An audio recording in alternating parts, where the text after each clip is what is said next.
Assalamualaikum warahmatullahi wabarakatuh. Waalaikumsalam warahmatullahi wabarakatuh. Hamdan syukrunillah amma ba'du. Bismillahirrahmanirrahim. Pemirsa budiman yang dirahmati Allah Subhanahu wa taala, santriwan santriwati ngaji di Tariqul Jannah, mudah-mudahan jadi santri yang solehin dan solehat. Amin Allahumma alhamdulillah. Anak-anak, kita jumpa lagi bersama Satu Rahim. Hari ini kita berbicara tentang produk halal. Apakah penting produk halal? Produk halal dan thayyib itu artinya adalah sesuatu yang dimakan masuk dalam tubuh kita sehingga merupakan asupan-asupan dalam seluruh anggota tubuh kita sehingga akan menghasilkan sebuah nutrisi yang baik kalau memang makanan itu adalah halal dan thayyib. Anak-anak, sering kita melihat bahwa kenakalan remaja di zaman milenial, yakni modern pada tahun sekarang ini, sangat luar biasa sekali. Kita bagi santri harus jeli, harus teliti dan juga harus paham betul kenapa santri dulu dengan santri sekarang berbeda, kenapa orang dulu dengan orang sekarang berbeda. Para profesor dan juga para ulama meneliti bahwa ternyata di balik itu kealiman mereka semuanya tidak lepas dari makanan-makanan yang halal, jauh dari syubhat. Anak-anak, nanti akan kita singgung kembali bahwasanya pentingnya sebuah makanan yang halal dan kita juga harus menjauhi makanan yang haram. Di pelajaran kemarin sudah Bapak singgung bahwa makanan yang halal ada beberapa keutamaan produk halal dan thayyib. Di antara makanan-makanan yang halal ada 4 hikmah di antara makanan-makanan yang halal. Kenapa kita harus makan yang halal? Karena halal itu akan membuat jasmani rohani kita sehat dan juga berpikir sehat, jasmani rohani kita sehat, sehingga apa? Perbuatan kita juga menjadi manusia yang sempurna, manusia yang berperilaku baik, manusia yang selalu berperilaku akhlakul karimah. Anak-anak, keutamaan produk halal dan thayyib dibagi menjadi 4. Kemarin sudah kita singgung juga bahwa pentingnya sebuah makanan halal yang akan menghasilkan sebuah EQ yang luar biasa, karena ini juga merupakan kebutuhan yang sangat primer sekali, sehingga manfaatnya juga kembali pada kita semua, yang pasti selebihnya kepada masyarakat yang ada di sekitar kita. Anak-anak, 4 hikmah di antara produk halal dan thayyib. Yang pertama adalah akan membawa kesehatan jasmani dan rohani. Sebelum kita belajar tentang makanan, produk-produk halal, kita perlu pahami betul bahwasanya thayyib itu adalah bagus. Halal itu artinya adalah benar, jauh dari salah.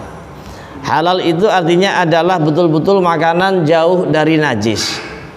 Halal itu artinya adalah tidak tercampur dengan najis. Sehingga apa? Ketika kita memproduksi makanan yang kita asupkan dalam tubuh kita, akan membuat jasmani rohani kita menjadi sehat. Akal kita sehat, pikiran kita sehat, rohani sehat, jasmani sehat, semuanya. Perilaku kita bahkan sehat. Tidak akan pernah menentang siapapun, walaupun itu perintah dari orang yang sudah dewasa di antara atas umur kita. Anak-anak, kenapa kita harus membiasakan makanan yang baik? Kenapa kita harus membiasakan makanan-makanan yang halal? Karena apa? Ketika kita memasukkan produksi makanan pada tubuh kita, asupan itu akan menjadi sebuah nutrisi, akan menjadi tenaga buat tubuh kita, sehingga otak kita juga bekerja dengan baik. Kenapa? Karena makanan itu adalah makanan yang halal. Itu manfaat daripada diantara kalau kita mampu makan makanan yang halal. Ustaz, ada pertanyaan Ustaz, saya mau tanya, apakah kita makan apel tapi bukan apel kita ngambilnya enggak bilang halal enggak? Orang makan apel, apelnya halal, caranya yang tidak halal itu juga sama, akan merusak jasmani kita, rohani kita. Ustaz, saya tanya lagi Ustaz, di meja teman saya ada permen, saya ambil, saya makan, saya tidak bilang halal enggak? Tidak halal. Permennya halal, cuma caranya yang tidak halal. Seyogjanya bagaimana? Kita harus tanya dulu. Seyogjanya kita harus tanya dulu. Kenapa begitu? Itu namanya adalah syubhat. Syubhat itu adalah memakan makanan yang bukan milik kita. Sehingga bagaimana? Kalau kita makanan tanpa izin yang punya buah tersebut, yang punya makanan tersebut, maka dinamakan syubhat. Hati-hati ya, biar jasmani rohani kita semakin sehat. Yang kedua di antara keutamaan makanan halal, yang kedua adalah Makanan yang halal dan thayyib merupakan makanan yang bebas dan najis. betul. Artinya yang kedua di antara keutamaan makanan yang halal adalah makanan yang selalu terhindar dari najis. Kita banyak sekali melihat ada zat-zat yang sangat mematikan di dalam makanan itu. Kita melihat di Indomaret, di Alfamart dan seterusnya, di situ bisa bertahan lama. Kalau kita bisa jeli, bisa melihat jauh ke sana, ada yang main curang, ada yang steril. Artinya bukan semuanya, maaf. Artinya bukan semua. Tetapi di antara beberapa buah-buahan yang mereka simpan, yang mereka sajikan, itu adalah ada sebagian ada pengawetnya. Anak-anak yang dirahmati Allah Subhanahu wa taala, perlu kita sikap betul. Perlu kita sikap betul, kita paham betul bagaimana makanan yang baik, makanan yang halal. Kalau kita ambil tanpa bilang yang punya makanan, maka hal tersebut tidak dinamakan halal walaupun buahnya halal.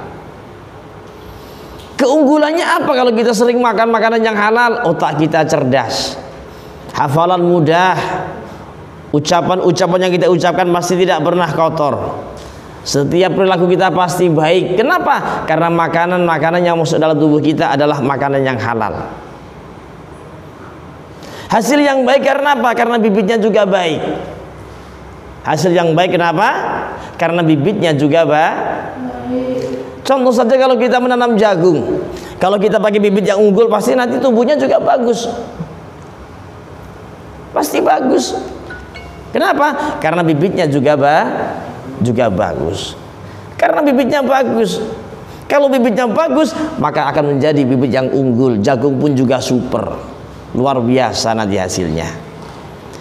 Anak-anak, ada sebuah pertanyaan di zaman dahulu itu, perdebatan para kiai. Ketika para santri bertanya, bagaimanakah hukumnya makan kepiting? Bagaimanakah hukumnya makan belut? Dulu itu merupakan sampai perdebatan sengit. Perdebatan sengit itu merupakan sebuah perdebatan yang tidak ada henti-hentinya, sehingga hampir bertengkar. Kesimpulannya bagaimana? Kesimpulannya sehingga belut itu dihukumi syubhat dan kepiting juga dihukumi sama. Artinya ayo kita harus belajar hati-hati juga. Kalau kita mau makan itu monggo, tidak berdosa. Tetapi kalau tidak mau, berarti kita mendapatkan pahala dari Allah Subhanahu wa taala. Anak-anak, yang ketiga keutamaan daripada makanan halal apa? Melahirkan kepribadian yang mulia. Jangan pernah mengambil makanan teman kita tanpa izin, walaupun hanya secuil. Kalau bukan hak kita, jangan sampai kita makan. Kalau bukan hak kita, jangan sampai kita makan. Pakai baju merupakan syubhat ya? Itu dalam kategori bahasanya gosop. Gosop itu pinjam tanpa bilang pemiliknya. Kalau kita makan makanan tanpa bilang pemiliknya juga sama, artinya sama dengan gosop. Nanti dikategorikan dalam bahasa syubhat. Tidak boleh. Ustaz, itu kan apel kan halal, pisang kan halal, jeruk kan halal. Betul, tetapi cara kita ketika tidak bilang pada pemiliknya, maka buah, jeruk, pisang dan seterusnya akan dikatakan tidak halal. Kenapa? Karena kita makan tanpa bilang sama pemiliknya, kecuali sudah dipersilahkan monggo dimakan. Insya Allah tidak apa-apa. Sudah ada kesepakatan dari awal, teman-teman. Makanan yang ada di meja kamar kita ini semuanya halal. Kenapa? Ini adalah milik kita bersama di dalam pesantren. Begitu ya. Yang terakhir, yang keempat, menegakkan kemaslahatan. Orang biasa berbicara kotor, pasti dia makannya nggak bener. Ketika ngaji nggak bisa tenang, pikirannya selalu kacau, pikirannya selalu gelisah, otaknya tidak mampu menerima sesuatu yang baik. Ini yang dimakan nggak bener. Kenapa tadi saya sampaikan di awal, kenapa orang dulu dengan orang sekarang berbeda? Berbeda banget. Orang dulu itu kalau bukan haknya nggak dimakan, kalau bukan haknya nggak dimakan. Mending aku mati, mending aku keluar daripada saya makan makanan orang lain. Itulah bedanya orang dulu dengan orang milenial. Orang dulu tuh tirakannya kuat, Senin Kemis istiqomah, dalail Quran setahun, khairat 3 tahun, poso Daud 1 tahun, 1 hari puasa, 1 hari tidak puasa, seperti itu. Sholat malam tak pernah putus, sama orang tua tak pernah bantah, sama guru takdimnya luar biasa, sendiko dawuh. Milenial harus lebih baik, ya, harus lebih profesional, harus lebih cerdas. Kenapa? Sekarang tidak ada yang tidak mungkin. Saudara kita di Sumatera kita bisa panggil lewat apa? Lewat ponsel. Kita bisa melihat Jakarta lewat apa? Kita bisa melihat Bali lewat apa?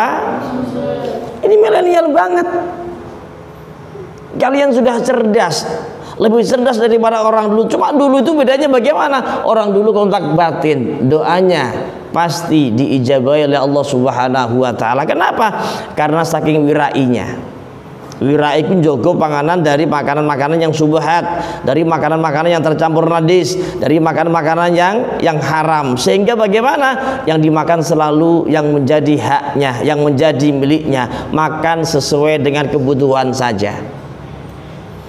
Bukan makan sudah kenyang tapi ada makan dimakan lagi, bukan begitu. Itu orang dulu, secukupnya saja.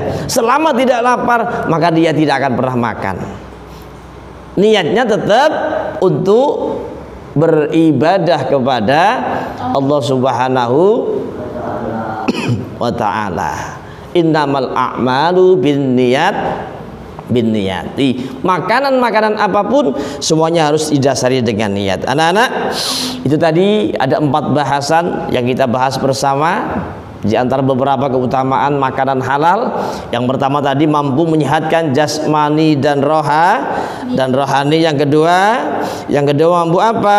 Mampu memberikan asupan-asupan pada tubuh kita menjadi sehat jasmani rohani, sehingga apa? Nutrisi yang masuk dalam tubuh kita kalau memang itu makanan halal, insya Allah menjadi pribadi yang santun, bijaksana dan berakhlakul karimah. Yang ketiga, melahirkan bagaimana? Kepribadian yang baik, tutur kata, perilaku dan semuanya bersopan santun kepada yang lebih tua. Bahkan setiap ucapan gerakannya selalu diniatkan untuk beribadah kepada Allah yang Subhanahu wa ta'ala. Yang terakhir, anak-anak, menegakkan kemaslahatan ucapan dan juga pikiran dan juga perilaku hauliyah kauliyahnya menjadi pribadi yang santun, bijaksana, arif dan berakhlakul karimah. Anak-anak, ayo kita belajar bersama-sama. Halal bukan berarti harus dimakan. Karena apa? Semuanya Islam punya aturan. Dari dulu setelah Nabi Adam alaihissalam diturunkan ke muka bumi, Islam diatur dengan aturan-aturan sesuai Quran hadis. fikih dan ijma qiyas dan juga qiyas-qiyas yang lainnya. Anak-anak, mudah-mudahan ada 4 keutamaan tadi kita mampu menjaga diri kita semuanya, memberikan asupan pada nutrisi tubuh kita dengan makanan-makanan yang halal, karena bahwasanya Allah sudah pastikan bahwa instruksi dari Allah, makanlah semua makanan yang ada di muka bumi ini, tetapi dengan makanan-makanan yang halal, jauhkan diri kita dari makanan yang haram. Mudah-mudahan kita semuanya terhindar dari sesuatu yang tidak baik. Allah luruskan jalan kita, Allah berikan pikiran kita menjadi manusia-manusia yang berperilaku santun dan bijaksana, bahkan terlebih-lebih kita menjadi manusia yang berakhlakul karimah. Terima kasih anak-anak semuanya, pemirsa yang ada di rumah, mudah-mudahan kita semuanya sehat jasmani rohani, terhindar dari segala macam bala. Terima kasih. Ihdinas siratal mustaqim. Assalamualaikum warahmatullahi wabarakatuh.